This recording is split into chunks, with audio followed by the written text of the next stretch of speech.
Hello. Hi. నమస్తే అండి. ఈరోజు కార్తీక మాసం 4వ సోమవారం. మా ఊరు రామాలయంలో శివయ్యని ప్రతిష్ఠించి నెల రోజులు అందరూ భక్తిగా పూజలు చేశారండి. నాకు ఇన్ని రోజుల నుంచి పోవడానికి మా ఇంట్లో వీలు గాక వెళ్ళలేకపోయాను. ఈరోజే 4వ సోమవారం గదా!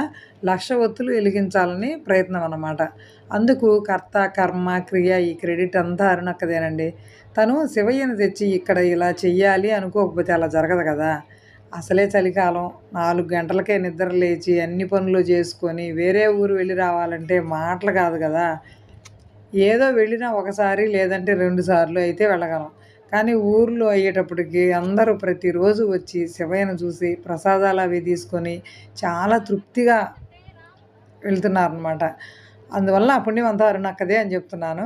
కొంతమంది చాలా హెల్ప్ జేస్తున్నారండి. అందరికీ కూడా చాలా థాంక్స్ అండి అందరి తరపున. కానీ ఒక మాట చెప్పాలంటే నేను ఈరోజే వెళ్ళడం గదా! అందరిని చూసి కొంచెం జెలసీ అయితే వచ్చింది. ఎందుకంటే ఇన్ని రోజుల నుంచి నేను రాలేదు గదా!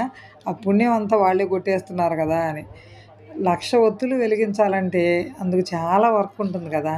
అందరూ ప్రమిదలకు పసుపు రాయటం, బొట్లు పెట్టడం, శివయ్య బొమ్మ వేసి అందులో డెకరేషన్‌లు చేసి ఎవరికి తోచిన పని వాళ్ళు చేస్తూ చాలా బిజీగా ఉన్నారు. ఈ నెల రోజులు రోజు దీపాలు వెలిగించి వెళితే మరుసటి రోజు ఉదయం వాళ్ళు వచ్చేటప్పటికి మరలా నీట్‌గా చేయటం, ముగ్గులు వేయడం, అన్ని పనులు సొంత పనుల కన్నా ఎక్కువగా చేసి ఉన్నవాళ్ళు, అందరూ తమకు తోచిన విధంగా తమ శక్తి మేరకు చందాలు ఇచ్చిన వాళ్ళు, అన్ని పనులు అరుణక్కకి హెల్ప్ చేసిన వాళ్ళకి అందరికీ పేరు పేరున కృతజ్ఞతలండి. ఇలా హెల్ప్ అవి ఉంటే ప్రతి సంవత్సరం కూడా శివయ్యని మన దగ్గరికి తెచ్చుకోవచ్చు కదా!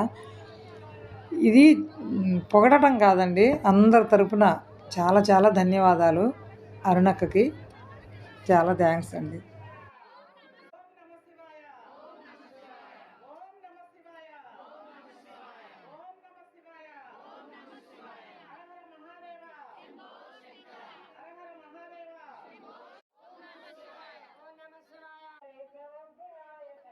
దేవతాభ్యో నమో నమః త్రయంబకచూర్ణాం విలేపయామి. 20వ తేదీ కార్తీక మాసం ముగిసిన సందర్భముగా